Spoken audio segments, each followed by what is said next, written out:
श्री राम जी को नमन करते हुए आज अंबेडकर नगर की धरती पर मुझे आना का मौका मिला। मैं धन्यवाद करता हूं जो लोग यहां पहुंचे।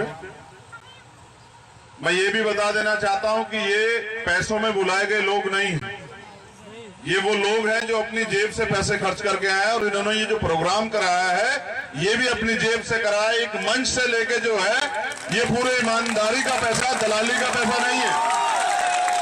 और क्योंकि हमारे संघर्ष की शुरुआत है और ये संघर्ष जो है अभी शुरू हुआ है भीम आर्मी के माध्यम से। हमारे कार्यकर्ताओं ने पिछले 5 साल के अंदर यहाँ विपक्ष तो घर बैठा हुआ था, विपक्ष की भूमिका अदा की। और जब भी शोषित वंचित समाज के लोगों पर अत्याचार हुए, जुर्म ज्यादती हुई है या उनके अधिकार चाहे सुप्रीम कोर्ट द्वारा या सरकार द्वारा छीनने का प्रयास किया गया है, आंदोलन करके चाहे 2 अप्रैल का दिन हो या 23 फरवरी का दिन हो या कोई अन्य दिन हो या वो कोई दिन ही नहीं, उत्तर प्रदेश के अंदर तो जब अन्याय जुर्म ज्यादती नहीं होती तो भीम आर्मी के लोग सड़क से लेके और धूप, बारिश, ठंड, गर्मी में मोटरसाइकिल पे, साइकिल पे, पैदल, बस से, और चाहे दिल्ली में आंदोलन हो या पूरे देश में कहीं आंदोलन, उत्तर प्रदेश के अंदर अपनी भूमिका लोकतंत्र में मजबूत करते हैं। जागरूक व्यक्ति होने के, संविधान के सुरक्षा कवच होने के, तो मैं बारंबार आभार प्रकट करता हूं भीम आर्मी के नौजवानों का कि आपकी वजह से हम हैं। क्योंकि बाबा साहब ने कहा था कि जो लोग जिम्मेदार हैं, माइक क्या तो ठीक कर दो यार, बार बार डिस्टर्ब करेगा तो खराब हो जाएगा। तो तुमको तो पैसे पूरे मिले होंगे, फिर ये तुम्हारा कर रहा है। कार वाला दे दीजिए, कार वाला। तुम्हारे पैसे जो बाकी है वो भी मिल जाएंगे, मगर ऐसा मत करो यार, है? ये भीम आर्मी के लोग ईमानदार हैं, ऐसी बात नहीं है। हेलो, चलो मैं प्रयास करता हूँ कि डिस्टर्ब ना हो बार बार। बोला जो उसकी बैटरी नहीं डाल लो ना यार, इतने भी जो है। अच्छा चलो छोड़ दो, चलो चलो अब ये मजबूरी होगी है कि यहाँ रहना पड़ेगा। तो मैं जो बात आपसे कह रहा था वो बात इसलिए सुननी जरूरी है क्योंकि मैं जब आ रहा था तो मैं आपका जोश देखता हूँ। बहुत अच्छी बात है, जोश बहुत जरूरी है, लेकिन जोश के साथ होश भी रखना है। जिस तरह से पिछले 5 साल में आपने सड़क से लेके चाहे उत्तर प्रदेश हो या दिल्ली हो संघर्ष किया है, अब उस संघर्ष को आगे बढ़ाने का समय आ गया। वो संघर्ष जिसमें हमारे नौजवानों ने, चाहे अंबेडकर नगर के हों या उत्तर प्रदेश में किसी जिले के हों, आज भी गाजीपुर के हमारे 5 जिम्मेदार लोग जो हैं वो जेल में, आपको जानकारी है।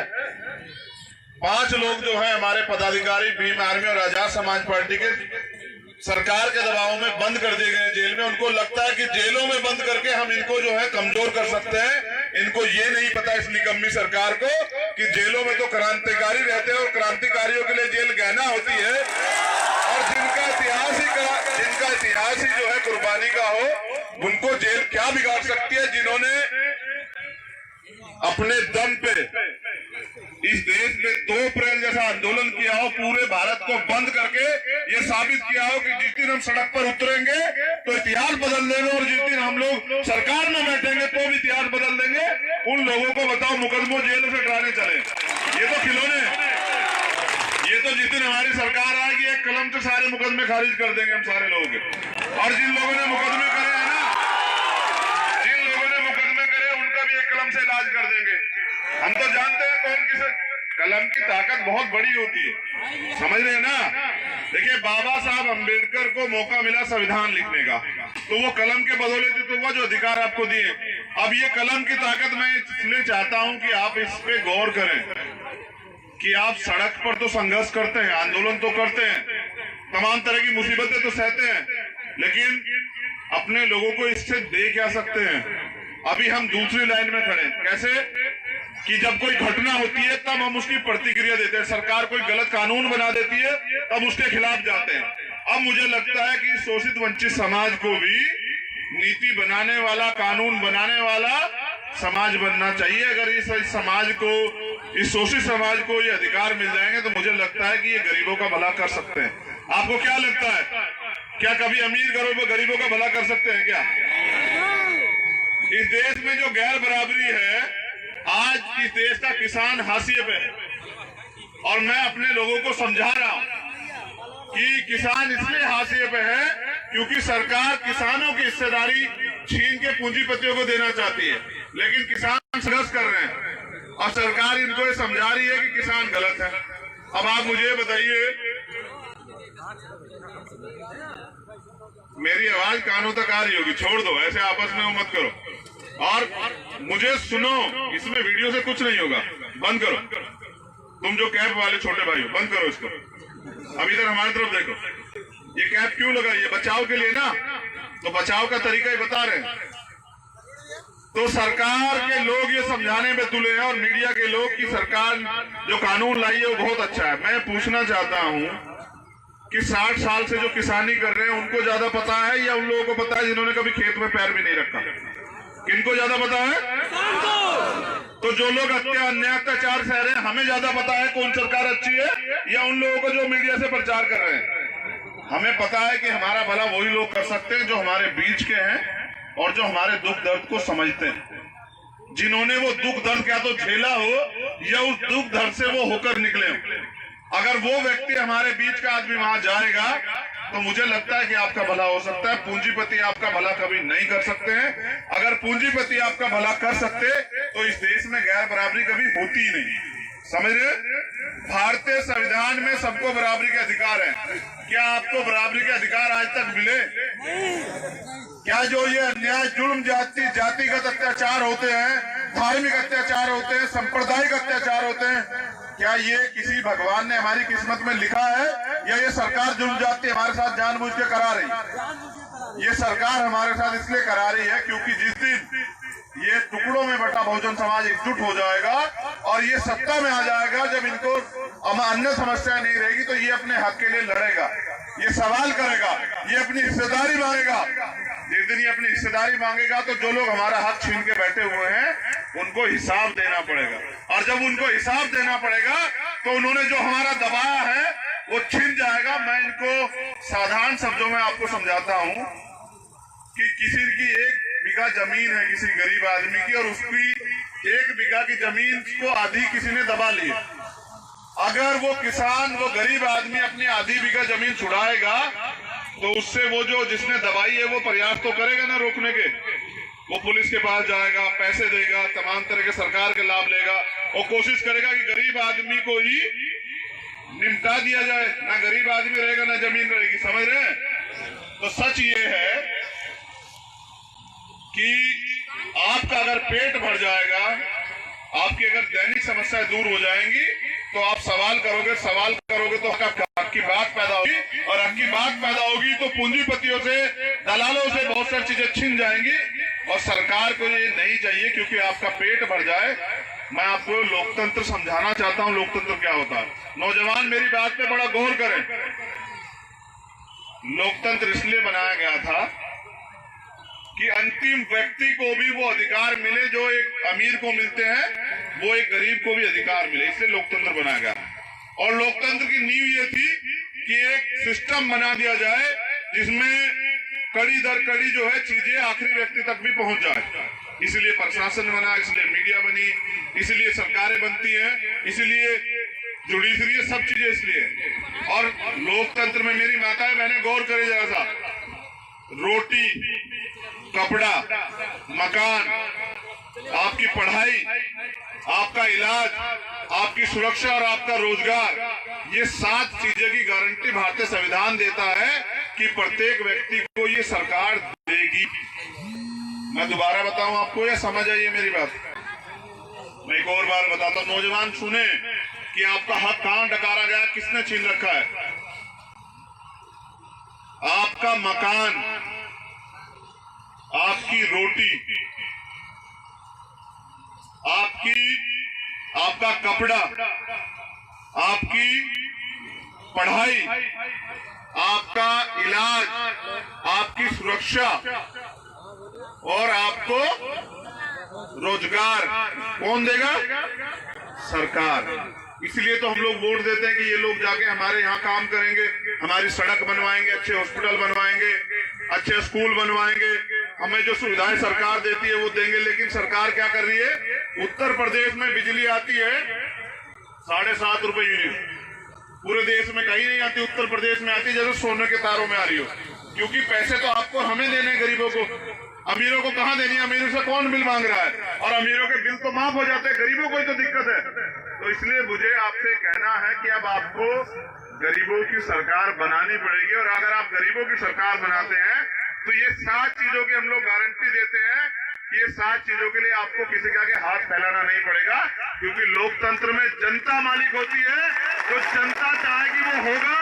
वो तब होगा जब लोकतंत्र को मानने वाले और संविधान को लागू कराने वाले लोग सरकार में आएंगे। मेरी बात को दोबारा सुनो, ये भीख नहीं है, ये आपका हक है। और हक मांगने से नहीं मिलता सर, हक छीनना पड़ता है।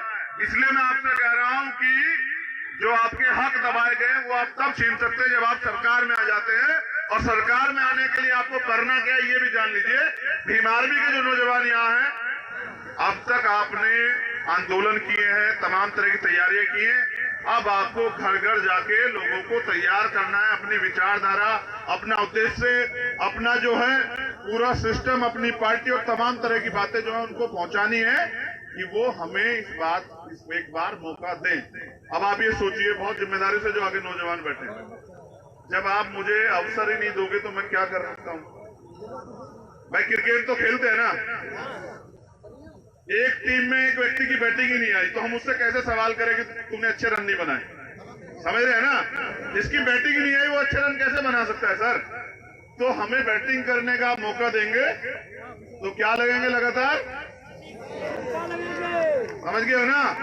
इसलिए तुम्हें सीधी भाषा में समझाना पड़ता है कि जब सरकार आपकी होगी ना तो ना तो कोई अन्याय कर पाएगा, और अन्याय करने वाला चैन से सर घर में नहीं सोएगा। कहाँ सोएगा? जेल में। और फिर किसी गरीब के, देखो मुझे कड़वी बात कहनी पड़ेगी, लेकिन एक दिन में 3 रेप उत्तर प्रदेश में हो रहे हैं, एक जिले में। ये मीडिया के लोग खड़े, अगर मैं झूठ बोल रहा हूं, एक दिन में 3 रेप उत्तर प्रदेश के अंदर 75 जिले में। मैं एवरेज कहता हूं कि 200 आप लगा लीजिए कि एक दिन में हो रहे हैं, तो एक महीने में कितने रेप हुए? 6000 रेप। समझ रहे हैं? एक साल में कितने हुए?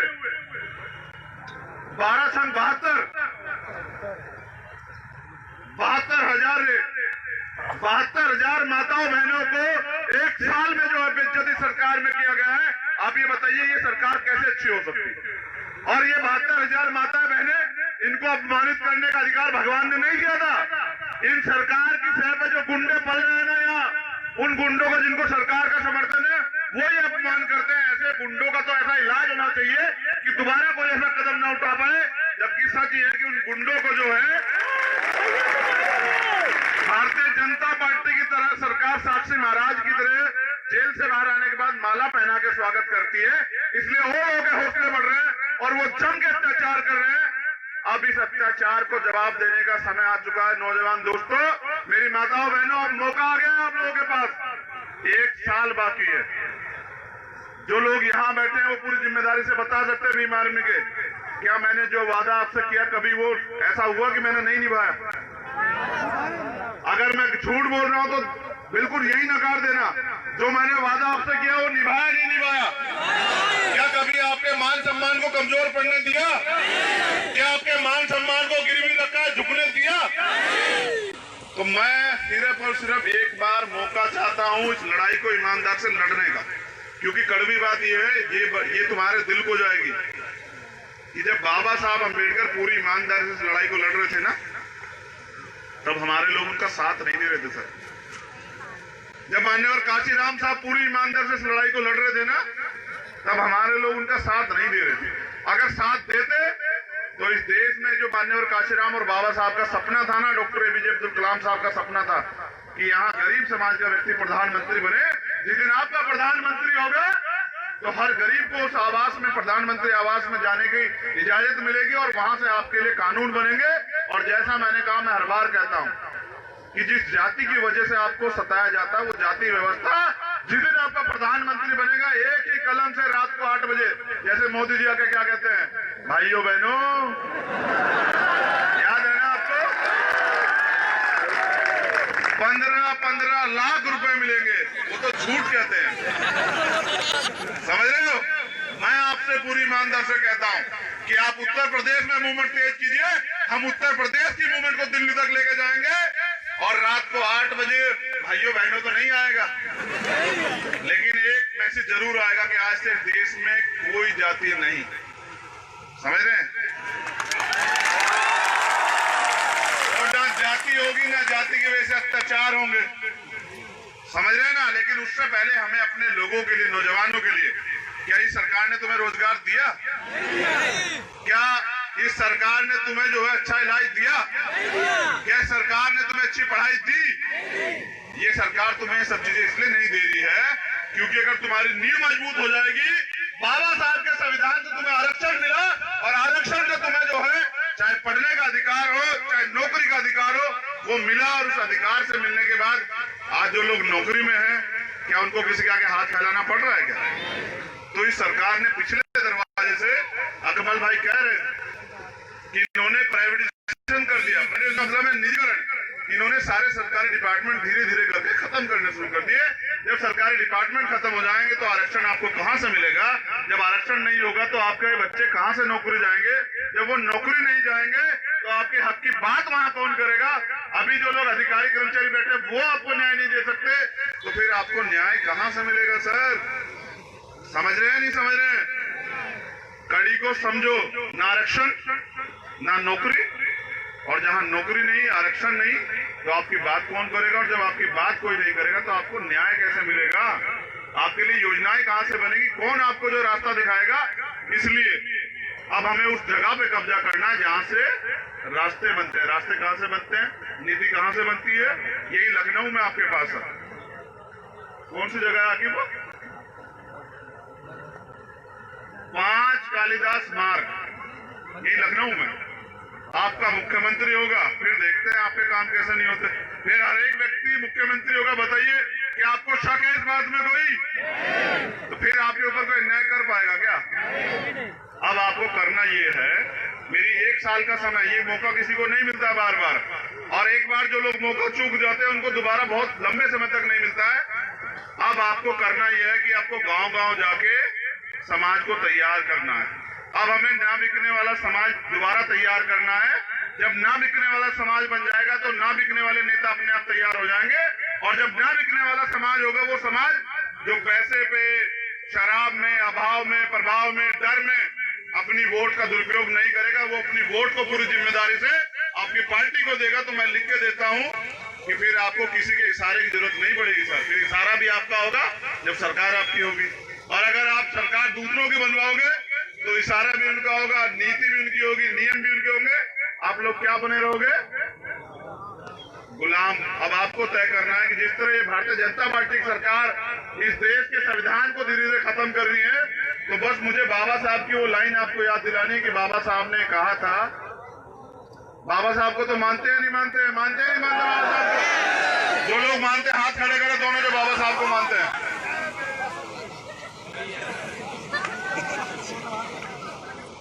मीडिया के लोग नहीं मानते वो एक अलग बात है, मगर वो भी मानते हैं क्योंकि संविधान को तो चलना पड़ता है ना सर। तो मैं आपसे कह रहा था कि बाबा साहब ने बात कही थी, बहुत गंभीर बात है। प्यार करते हैं ना बाबा साहब से कि मुझे मेरे बच्चों मरा हुआ मत समझना, जब तक संविधान जिंदा है मैं जिंदा। अगर आप संविधान को सुरक्षित रखेंगे तो बाबा साहब हमारे भी सुरक्षित रहेंगे, क्योंकि बाबा साहब जो चाहते थे ना वही तो उन्होंने संविधान में लिखा है। अब ये जो मीडिया के लोग हैं ना, मुझे इन पे भी एक बात याद आ गई कि हाथरस वाला मामला हुआ, 2 दिन मीडिया के लोगों को नहीं घुसने दिया। मैं गलत कहूंगा तो बताना भाइयों। तो मीडिया के लोगों ने कहा भाई ये देखो सरकार बहुत गुंडागर्दी कर रही, मीडिया को नहीं जाने दे रही है। वो इनके ऊपर भी झूठे मुकदमे रखती है। वो जैसे इनके खिलाफ, सरकार खिलाफ ये कुछ चला देते हैं ना, तो वो सीबीआई, ईडी वाले, इनकम टैक्स वाले भेज देते हैं इनके यहाँ, और एक आधी एफआईआर कर देते हैं, तो ये बेचारे डर जाते हैं। मैं पूर्ण जिम्मेदारी से कहता हूँ, आप अपने काम को पूरी ईमानदारी से करो और आपके ऊपर कोई आंच नहीं आएगी। आपको भी सुरक्षित माहौल देने का काम करेंगे। और उत्तर प्रदेश में तो पुलिस ही सुरक्षित नहीं है, पुलिस को भी सुरक्षा का माहौल देने का काम हम लोग करेंगे। ग्रीन आर्मी एक सोच है, एक विचार है अन्याय के खिलाफ, अपमान के खिलाफ, भीम आर्मी की किसी जाति से लड़ाई नहीं है, किसी धर्म से लड़ाई नहीं है। हम तो संविधान को मानने वाले लोग हैं और भारतीय संविधान में तो आर्टिकल 25-26 है, सभी को धार्मिक आजादी, सब अपने धर्म को माने, अपने उत्सव को मनाएं, अपनी पूजा पाठ करें।